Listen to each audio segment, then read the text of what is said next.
네, 부동산 공부 열심히 하고 계신가요? 자, 오늘은요, 짧게 책 한 권 소개시켜 주려고 합니다. 오늘 책을 한 권을 탔습니다. 책 제목은요, 부동산 소액 투자의 정색입니다. 보면은 김원철이라고 돼 있죠. 가로하고 부동산 김사부라고 돼 있고요. 월계관 표시가 많이 있죠. 무슨 뭐 상을 수여하거나 어떤 대단한 상을 받았을 때 은박지, 금박지 붙여가지고 막 이렇게 표시를 하는데 요즘에는 그냥 아무런 내용도 아닌데 그냥 이렇게 월계관 표시를 해가지고 상당히 당혹스러운 경험을 많이 하게 됩니다. 책 내용을 보면요, 투자자의 필독서, 혼란한 시장 속 대한민국 부동산의 미래, 뉴 전세 레버리지 전략, 투자금 1,000만 원에서 1억 원 핵심 부동산, 이렇게 돼 있죠. 최소 자금으로 최고 자산을 공략한다. 이 네 개의 월기관 표시 중에서요, 다른 것은 뭐 다 씨알데기 없는 소리고요. 세 번째, 2019, 2020 뉴 전세 레버리지 전략, 여기다 뉴에다가 따옴표를 해놨죠. 왜 했냐면요, 기존에 이분이 부동산 투자의 정석이라는 책을 썼습니다. 부동산 투자의 정석. 여기 한번 보시면 저자 양력 소개에 김원철이라고 되어 있고요. 쭉 읽어보시고 쭉 밑에 내보면 부동산 투자의 정석 블로그도 운영하고 유튜브도 운영을 하고 있고 대표적인 저서로는 부동산 투자의 정석과 부동산 투자 베스트 비법이라는 책이 있는데 가장 많이 알려진 것은 부동산 투자의 정석이라는 책입니다. 저도 이 책을 한번 포스팅을 한 적이 있고 부자 아빠, 가난한 아빠에 이어서 부동산 관련해서는 기업 투자를 소개를 하셨죠. 그런데 이분은 꼭 이렇게 소개를 하십니다. 기업 투자라는 말을 안 쓰고 전세 레버리지 투자라고 이렇게 말을 순화해서 하십니다. 제가 그래서 블로그 포스팅에서 한번 신랄하게 한번 깐 적이 있죠. 그냥 기업 투자라고 하지. 굳이 꼭 전세 레버리지 전략이라고 하냐. 전세 레버리지는 뭡니까? 우리가 레버리지라는 게 은행 대출을 깔고 부동산 투자를 하는 거 아닙니까? 투자 비용을 최소화하는 것을 레버리지 투자라고 하지 않습니까? 갭 투자가 그거 아닙니까? 전세 자금을 레버리지 삼아서 최소한의 비용으로 투자하는 것을 전세 레버리지 투자라고 하죠. 근데 꼭 그거를 갭 투자라고 하지 않고 용어로 구별하고 있길래 제가 좀 비판을 한 적이 있었습니다. 그런데 우리 투기 연예인들이 가장 좋아하는 말이 뭡니까? 소액 투자죠.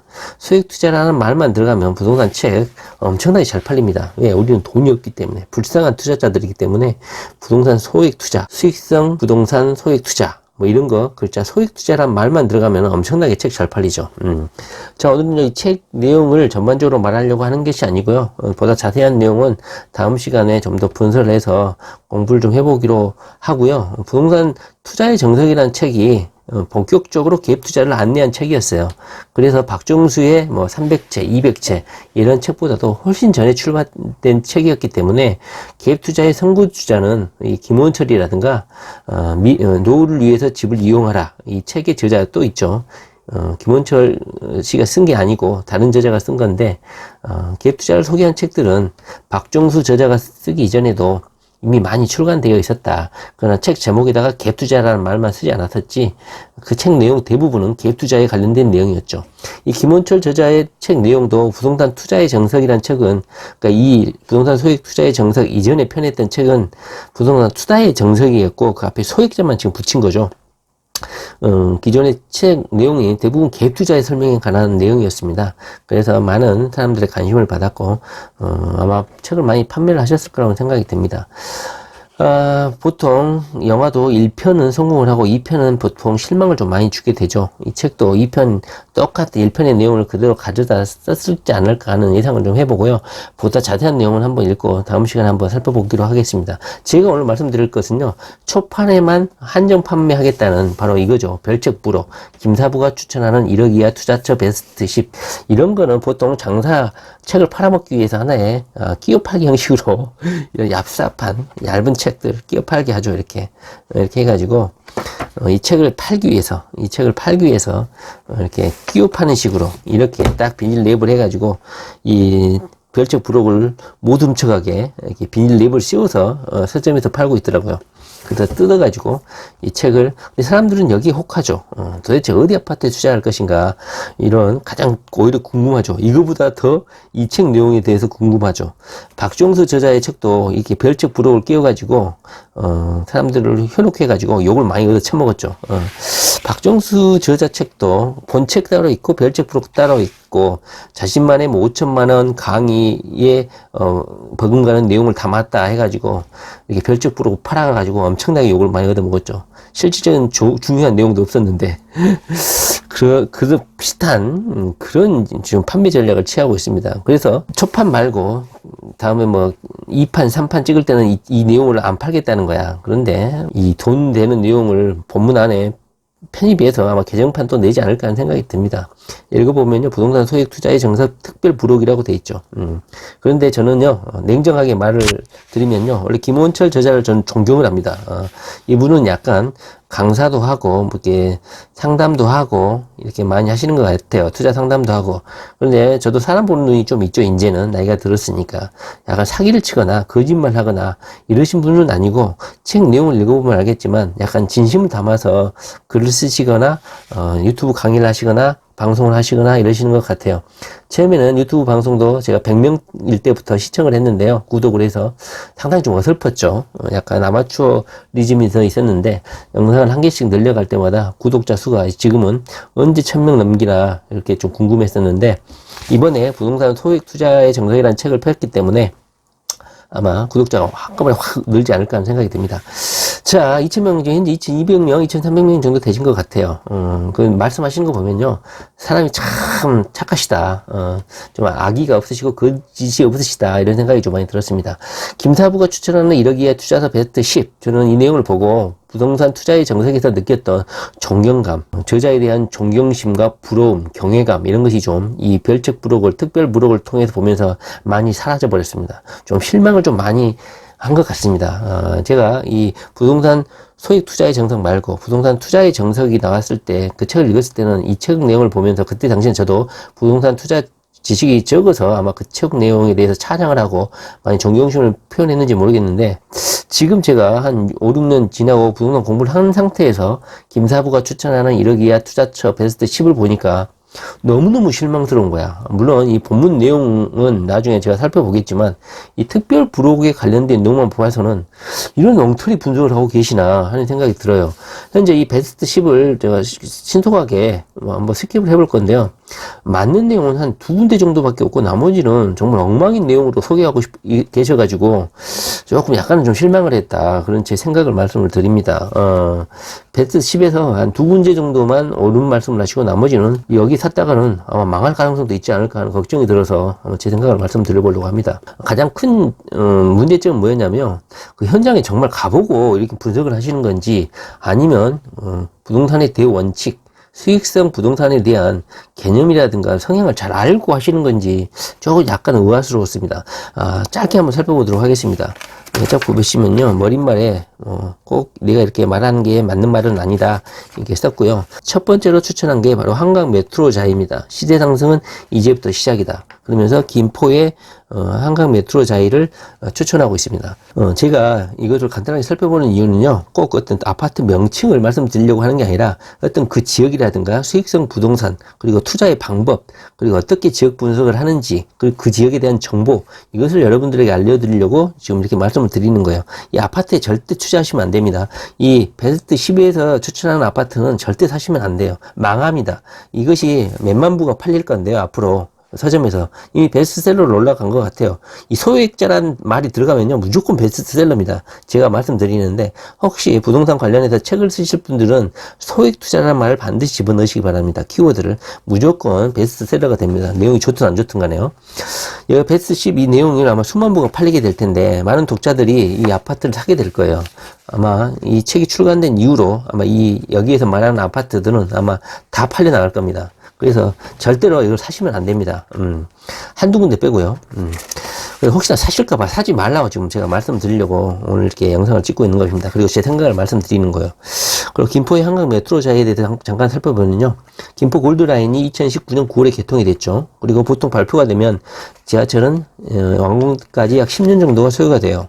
그리고 개통이 되고 나면 보통 착공, 개통, 이렇게 발표, 이 사이 아파트 가격이 오르는데 이 김포 한강신도시는요, 아파트 가격이 거의 안 올랐어요. 개통이 됐는데도 불구하고.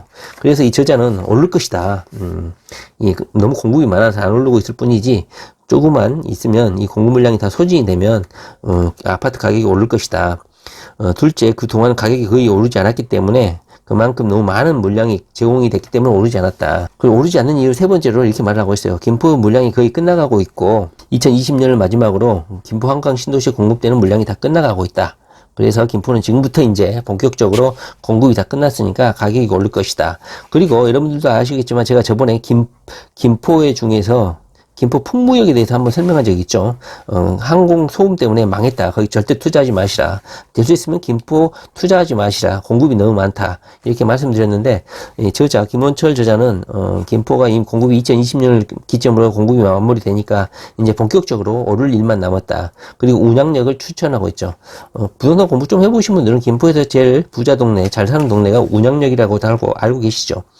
역세권인데다 4천 가구가 넘는 초대형 단지다.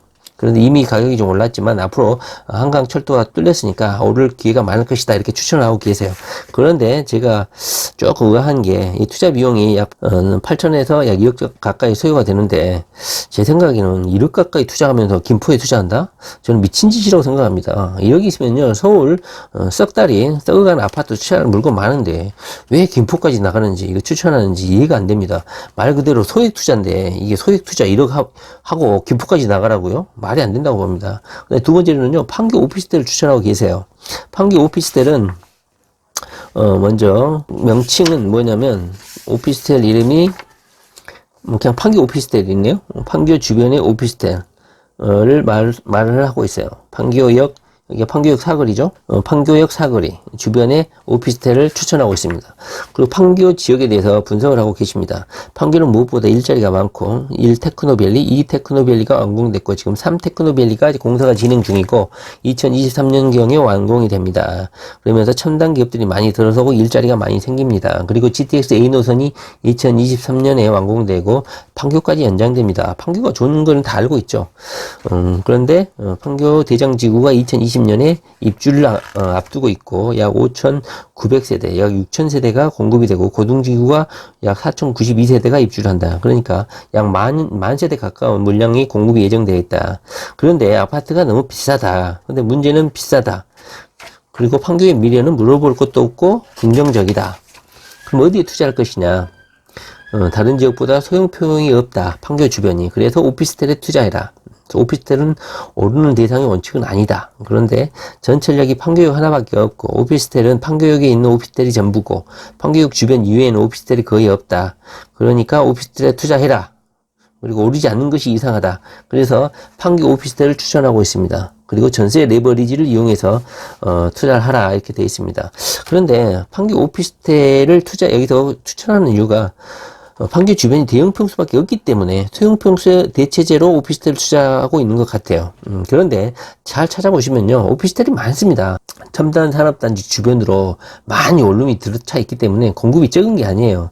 그래서 이 판교역 주변에 오피스텔이 결코 싸지를 않는데 이걸 추천하는 이유를 저는 이해를 못 하겠어요. 판교역 주변 오피스텔에 사시는 분들은 일자리에 사시는 분들이 아니라 판교에서 다른 곳으로 출근하시는 분들이 살겠죠. 판교역 주변이니까. GTX, 만약에, KTX, 이걸 타고 다른 곳으로 출근하는 분, 지하철을 타고 다른 곳으로 출근하는 분들이 판교역에 사시는 것이지, 판교 일자리에서 일하시는 분들이 판교역 주변 오피스텔에 산다? 저는 그것을 좀 이해하지 못하겠습니다. 그리고 오피스텔은 판교역 주변에만 있는 게 아니다. 그리고 세 번째로 대전 중구 아파트를 소개하고 있습니다. 어떤 특정 아파트는 말하진 않았지만, 뒤에 보면 표로 설명을 하고 계시죠. 대전은 대전광역시임에도 전혀 상승을 하지 못했다. 왜냐하면 세종시 때문이다. 근데 추천을 하고 싶은데 너무 세종시하고 가격 차이가 벌어지고 있기 때문에 아마 격차 메우기가 진행될 것이다. 대전의 중심은 서구고 그리고 물량도 없다. 그렇기 때문에 대전 서구가 오를 것이다. 그리고 신도시인 도안 신도시하고도 인접해 있기 때문에 대전의 중심인 서구에 투자를 한번 해봐라. 그런데 제 생각은 좀 달라요. 인접해 있는 도안 신도시하고 인접해 있으면 대전 서구에 살고 있는 사람들이 도안 신도시로 유출이 되겠죠. 거꾸로. 그래서 오히려 수요가 부족해서 서구의 집값이 떨어질 거라고 생각하는데 이분은 신도시인 도안 신도시하고 붙어 있기 때문에 대전의 서구가 가격이 오를 것이다. 이렇게 반대로 해석을 하고 있습니다. 오히려 석 다리가 있는 구형 아파트가 많은 대전 서구에서 인접해 있는 도안 신도시로 인구가 좀 많이 빠져나갈 가능성이 큽니다. 반대로 해석하고 있어서 좀 이해가 안 되죠. 센트럴파크, 센트럴뷰하고 이 아파트는 있는데 약 1억 정도가 소요되니까 이 아파트 주변에 있는 아파트를 한번 투자해봐라, 이렇게 지금 소개를 하고 있습니다. 그러면서 효성 상하, 동양 8학원, 한바차 이런 걸 뭐 소개를 하고 있습니다. 그러나 가구수가 너무 적어요. 자, 이것도 저는 좀 약간 이해가 안 됩니다. 그 다음에 마곡 오피스텔을 또 추천하고 있습니다. 판교 오피스텔하고 비슷한 이유로 추천을 하고 있어요. 마곡은 대규모 택지 개발지구고 대규모 일자리가 만들어지고 있고 서부권의 대규모 일자리이기 때문에 입주가 현재 절반밖에 안 되었기 때문에 앞으로 계속 기업 입주가 예정되어 있다. 그래서 수요가 계속 발생할 것이다. 그리고 마곡 나루역이 급행역이 되어 있고 마곡 중심에 마곡 마이스라는 복합시설이 들어올 텐데 이 마곡 마이스라는 복합시설이 컨벤션 시설과 4성급 호텔, 그리고 문화 집회 시설, 원스톱 비즈니스 센터, 그리고 복합시설로는 역대 최대 사이즈라고 하는 그런 상징성이 있는 건물인가 봅니다. 그리고 마곡 아파트들 당연히 비싸겠죠. 그리고 오피스텔이, 마곡이 가장 특징이 뭐냐면 오피스텔이 너무 많이 공급이 돼가지고 공급 포화 상태라고, 그리고 분양가도 되게 비쌌다고 뉴스에 많이 나왔었죠. 그런데 현재 오피스텔 공급이 이제 완전히 끝났고 더 이상 질당이 없죠. 그러다 보니까 이제부터는 오를 기회만 남았다, 이렇게 소개를 하고 계세요. 그리고 현재 매물로 나와 있는 것이 매우 드물다. 한번 찾아보시면요, 매물 엄청나게 많습니다. 왜 이렇게 부정확하게 이야기를 말씀하시는지 모르겠어요. 취득세 4.6%도 강화를 해야 된다. 뭐 분양을 받아라, 이런 뜻인가요? 만약에 임대사업자로 등록을 하면 4.6% 취득세도 면제가 되죠. 이 점을 고려하라는 뜻을 익힙니다. 현재 매물 널려 있습니다. 오피스텔은 상당히 공급이 많기 때문에 언제든지 매물을 살 수 있는데, 제가 눈이 강조하지만 오피스텔은 절대로 분양을 받는 그게 아니라고 제가 말씀드렸죠. 무조건 가격이 떨어지게 되어 있습니다. 그런데 이 저자는 오피스텔 가격이 오를 것이다, 이렇게 예상을 하고 계신 것 같아요. 그리고 투자 방법은 전세 레버리지를 이용해라. 그리고 한번 보세요. 얼마나 앞뒤가 안 맞는 설명을 하고 계시는지. 역 주변 오피스텔이 현재 매매가가 1억 8천인데 투자 금액 3천을 해가지고 전세 레버리지를 해라. 그런데 마곡 역주변 오피스텔이 4년, 5년 되면 얼마로 떨어집니까? 1억 4천으로 떨어지잖아요. 제가 지난 오피스텔 관련 영상은 주의할 점 영상 한번 올린 적이 있었죠. 오피스텔은요, 3년, 4년만 되면요, 원래 그 거품이 다 꺼지게 돼 있어요. 그래서 4천, 5천 떨어지는 건요, 기본 상식이에요. 지금 보세요. 마곡 주변 오피스텔인데, 현재 이분은 매매가 1억 8천에 사라고 하잖아요. 그런데 4, 5년 된 건물이 4년 지나니까 1억 4천으로 떨어졌단 말이죠. 그런데 여기 전세 레버리지를 하라 그러면 나중에 전세 레버리지 했다고 칩시다. 그러면 4년, 5년 후에 이렇게 4천, 5천 떨어져 버리면 망하는 거예요. 오피스텔은 전세 레버리지 함부로 하는 게 아닙니다. 아셨죠? 이거 상당히 위험한 설명을 하고 있어서 제가 X표를 쳐버렸어요. 그리고 부평 아파트를 소개하고 있습니다. 부평은 지역 분석을 좀 하고 있는데요. GTX B라인이 현재 부평 여기에 통과하게 되죠. 그리고 가장 큰 수혜를 입는 곳이 송도와 남양주라고 하고 있고, 왜냐하면 가장 끝부분에 위치하고 있기 때문이죠. GTX 그 끝역에 대해서 다음에 제가 한번 분석을 한번 해보도록 하겠습니다. 그 다음에 부평 부동산 상황에 대해서 설명을 하고 있는데요. 떨어지지는 않고 완만한 상승되어 있는 것이 바로 부평 부동산이다. 그런데 부평이 이렇게 급격하게 상승을 하지 않을까, 그 분석을 이렇게 하고 있습니다. 결론부터 말하면 수요도 일정하기 때문에 급등을 하거나 그렇지 않다. 그리고 어떤 뭐 호재가 크게 있는 것이 아니기 때문에 그렇게 완만한 상승이 이루어질 것이다, 이렇게 분석을 하고 있습니다.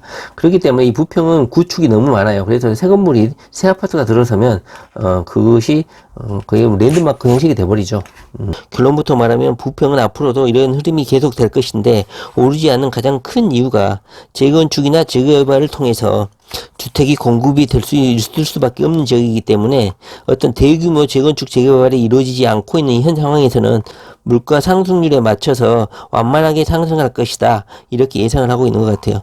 투자자 입장에서는 불확실성이 가장 걱정되잖아요. 그런데 이 부평 지역에 투자를 하게 되면 안정적인 투자를 할 수 있다, 이렇게 지금 말씀을 하고 있는 것 같아요. 가격은 떨어지지 않고 꾸준히 상승할 것이다.